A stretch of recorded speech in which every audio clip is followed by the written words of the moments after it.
Avant de reprendre la Bible en un an et pour des raisons de calendrier, je vous propose aujourd'hui un petit psaume. Courage, ça reprend bientôt, ça reprend le 1er janvier. Alors celui-là aussi, c'est un psaume, c'est un passage obligé. Le psaume 21 en grec, 22 en hébreu, un psaume de détresse extraordinaire. Mon Dieu, pourquoi m'as-tu abandonné? Vous allez entendre ce mot-là quasiment au début du psaume. On se souvient du Christ sur la croix, quand il a dit ces mots, Élie, Élie, lama sabachthani. Mon Dieu, pourquoi m'as-tu abandonné? Le psaume s'ouvre par le verset probablement le plus célèbre de toutes les lamentations. C'est un psaume où ça triche pas, quoi. On dit la détresse de l'homme qui est abandonné. Vous noterez, parce que je voudrais pas que ça vous empêche de regarder tout le reste, c'est pas un rejet de Dieu. Jésus n'a pas arrêté enfin, il n'a pas cru que Dieu voulait son mal. On continue de dire mon Dieu. Et on continue de s'adresser à Dieu. C'est-à-dire qu'en fait, malgré la douleur, là, c'est un psaume où on refuse de rompre la relation avec Dieu. D'accord? On n'a pas la solution, donc on dit sa détresse, on dit ce que l'on ressent, mais on veut quand même maintenir la relation avec Dieu.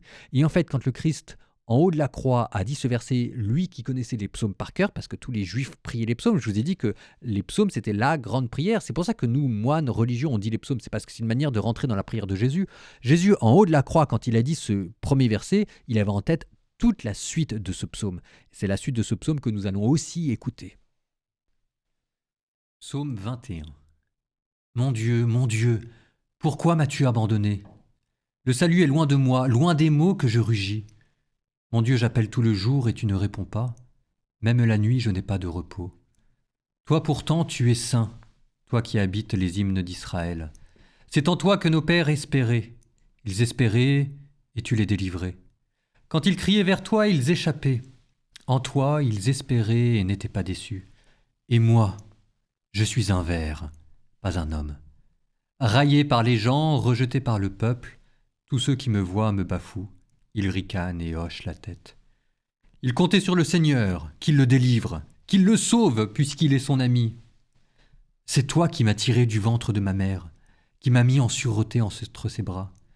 À toi je fus confié dès ma naissance, dès le ventre de ma mère tu es mon Dieu. Ne sois pas loin, l'angoisse est proche. Je n'ai personne pour m'aider. Des fauves nombreux me cernent, des torrents de basans m'encerclent, des lions qui déchirent et rugissent ouvrent leur gueule contre moi. Je suis comme l'eau qui se répand, tous mes membres se disloquent, mon cœur est comme la cire, ils fondent au milieu de mes entrailles, ma vigueur a séché comme l'argile, ma langue colle à mon palais, tu me mènes à la poussière de la mort. Oui, des chiens me cernent, une bande de vauriens m'entoure. Ils me percent les mains et les pieds. Je peux compter tous mes os. Ces gens me voient. Ils me regardent. Ils partagent entre eux mes habits et tirent au sort mon vêtement. Mais toi, Seigneur, ne sois pas loin. Ô ma force, viens vite à mon aide. Préserve ma vie de l'épée. Arrache-moi aux griffes du chien. Sauve-moi de la gueule du lion et de la corne des buffles. Tu m'as répondu. Et je proclame ton nom devant mes frères, je te loue en pleine assemblée. Vous qui le craignez, louez le Seigneur. Glorifiez-le, vous tous descendants de Jacob, vous tous redoutez-le, descendants d'Israël. Car il n'a pas rejeté, il n'a pas réprouvé le malheureux dans sa misère, il ne s'est pas voilé la face devant lui, mais il entend sa plainte. Tu seras ma louange dans la grande assemblée. Devant ceux qui te craignent, je tiendrai mes promesses. Les pauvres mangeront, ils seront rassasiés. Ils loueront le Seigneur, ceux qui le cherchent. À vous toujours la vie et la joie. La terre entière se souviendra et reviendra vers le Seigneur. Chaque famille des nations se prosternera devant lui. Oui, au Seigneur, la royauté, le pouvoir sur les nations. Tous ceux qui festoyaient s'incline.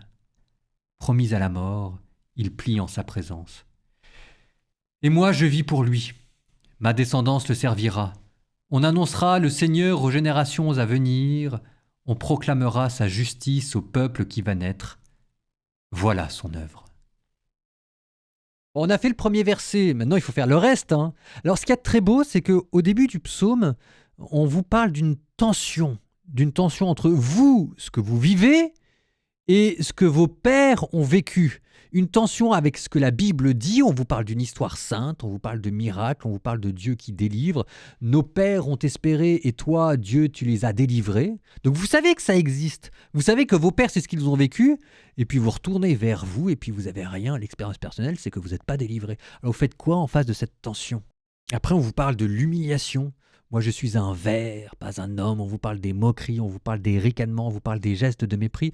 Vous serez peut-être étonné, mais il y a certaines phrases de ce psaume que l'on retrouve dans l'évangile tel quel. Par exemple, quand on vous dit qu'il y a des personnes qui se moquent de vous pour dire où est-il son Dieu, puisqu'il est ami de Dieu, que Dieu le sauve. Et en fait, c'est exactement ces mots-là que les pharisiens diront à Jésus. Lui, Jésus en haut de la croix, et eux, les pharisiens à côté de lui, se moquant de Jésus. Donc, c'est vraiment le psaume qu'on a utilisé pour se moquer de Jésus. Et on vous parle des ennemis qui sont représentés comme des lions, ça c'est la menace de mort, comme des chiens, ça c'est les troupes hostiles, impures, les torrents de Bazan, ça c'est la puissance brutale. Donc c'est l'homme quand il fait le mal qui est réduit à l'état de bête, et sauf que pas de chance, ça en ce moment c'est contre vous que se déchaînent les bêtes, vous qui êtes comme un insecte, qui êtes comme un ver, comme une eau qui se répand. Comme les membres qui se disloquent. Alors l'eau qui se répand, c'est la perte d'énergie. Les membres disloqués, on pense au Christ sur la croix, mais c'est l'effondrement musculaire. Le cœur comme la cire, ça c'est la défaillance cardiaque sous le coup de l'angoisse. La langue collée, ça c'est sous l'effet de la déshydratation. La poussière de la mort, la tombe. Il me transperce les mains et les pieds. Si on ne pense pas à Jésus, je ne sais pas à qui d'autre on peut penser, il compte mes os. Ça vous rappelle qu'en haut de la croix, les os de Jésus ne seront pas brisés, mais que lui-même sera transpercé par une lance. Donc c'est vraiment le psaume qui décrit l'homme torturé. L'homme en proie au méchant, en proie au mauvais, et qui le ressent dans sa chair et dans son corps. Et vous sentez, c'est ça ce qu'il y a quand même de très curieux, c'est qu'on sent que celui qui a écrit ce psaume parle d'expérience. Et puis vous avez le pivot, le psaume 22, « Tu m'as répondu ». C'est le tournant dramatique. Alors on ne sait pas pourquoi, on ne sait pas comment, on ne sait pas ce que ça veut dire, on ne sait même pas trop si quand le psaume s'écrit « tu m'as répondu », est-ce que c'est un désir ou est-ce que c'est la réalité? Mais en tout cas, il y a un basculement, on passe du moment où on se plaint ou au moment où on reconnaît l'action de Dieu et la louange qui explose dans l'assemblée. On vous parle des pauvres qui seront rassasiés, ça c'est la prophétie messianique, on vous parle de la conversion universelle, tous les pauvres qui se prosternent, et là on vous parle de l'eschatologie, de la fin du monde, les vivants et les morts. Promis à la mort, il plie en sa présence, voilà son œuvre. Donc c'est un psaume qui vous oblige à regarder par-delà votre vie les promesses d'éternité. Et c'est pas un hasard si le Christ a cité ce psaume en haut de la croix. C'est d'abord parce que probablement c'était le psaume qui par excellence pouvait exprimer sa douleur et ce que lui vivait, quasiment une description physique de sa crucifixion, mais aussi c'est quelque chose qui vous oblige à regarder sur l'éternité, la vie éternelle, et que là se situe la victoire de Dieu. Et en ce moment, voilà, le mystère, tu m'as répondu, on ne sait pas très bien d'où il vient. C'est le moment où le Christ se réveille, ouvre à nouveau les yeux dans son tombe pour ressusciter. Ce que le Christ a vécu, c'est ce que nous connaîtrons un jour. Alors peut-être au futur, peut-être plus tard, mais c'est un psaume qui vous rappelle, 1, que Dieu connaît votre détresse, 2, que vous n'êtes pas le premier à le vivre et que Dieu sait ce que ça fait, et 3, qu'il n'a pas dit son dernier mot. La vie éternelle, ça existe, et vos souffrances ont du prix aux yeux de Dieu. Psaume 21. Mon Dieu, pourquoi m'as-tu abandonné? Le salut est loin de moi, loin des mots que je rugis. Mon Dieu, j'appelle tout le jour et tu ne réponds pas. Même la nuit, je n'ai pas de repos. Toi pourtant, tu es saint, toi qui habites les hymnes d'Israël. C'est en toi que nos pères espéraient. Ils espéraient et tu les délivrais. Quand ils criaient vers toi, ils échappaient. En toi, ils espéraient et n'étaient pas déçus. Et moi, je suis un ver, pas un homme. Raillé par les gens, rejeté par le peuple, tous ceux qui me voient me bafouent, ils ricanent et hochent la tête. Ils comptaient sur le Seigneur, qu'il le délivre, qu'il le sauve, puisqu'il est son ami. C'est toi qui m'as tiré du ventre de ma mère, qui m'as mis en sûreté entre ses bras. À toi je fus confié dès ma naissance, dès le ventre de ma mère tu es mon Dieu. Ne sois pas loin, l'angoisse est proche. Je n'ai personne pour m'aider. Des fauves nombreux me cernent, des torrents de basans m'encerclent, des lions qui déchirent et rugissent ouvrent leur gueule contre moi.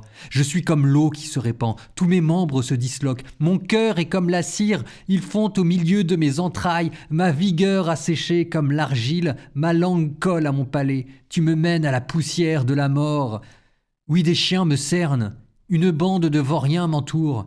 Ils me percent les mains et les pieds. Je peux compter tous mes os. Ces gens me voient. Ils me regardent.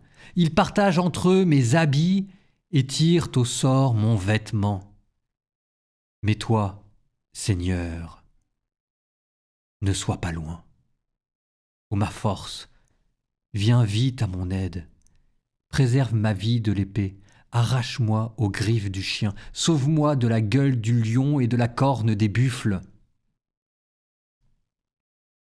Tu m'as répondu. Et je proclame ton nom devant mes frères, je te loue en pleine assemblée. Vous qui le craignez, louez le Seigneur. Glorifiez-le, vous tous descendants de Jacob, vous tous redoutez-le, descendants d'Israël. Car il n'a pas rejeté, il n'a pas réprouvé le malheureux dans sa misère, il ne s'est pas voilé la face devant lui, mais il entend sa plainte.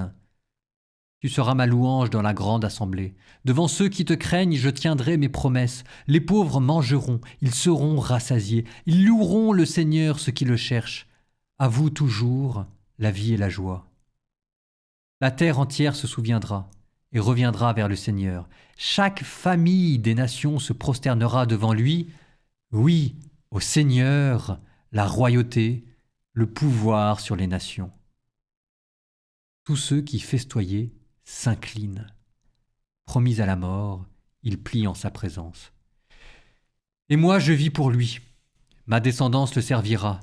On annoncera le Seigneur aux générations à venir. On proclamera sa justice au peuple qui va naître. Voilà son œuvre.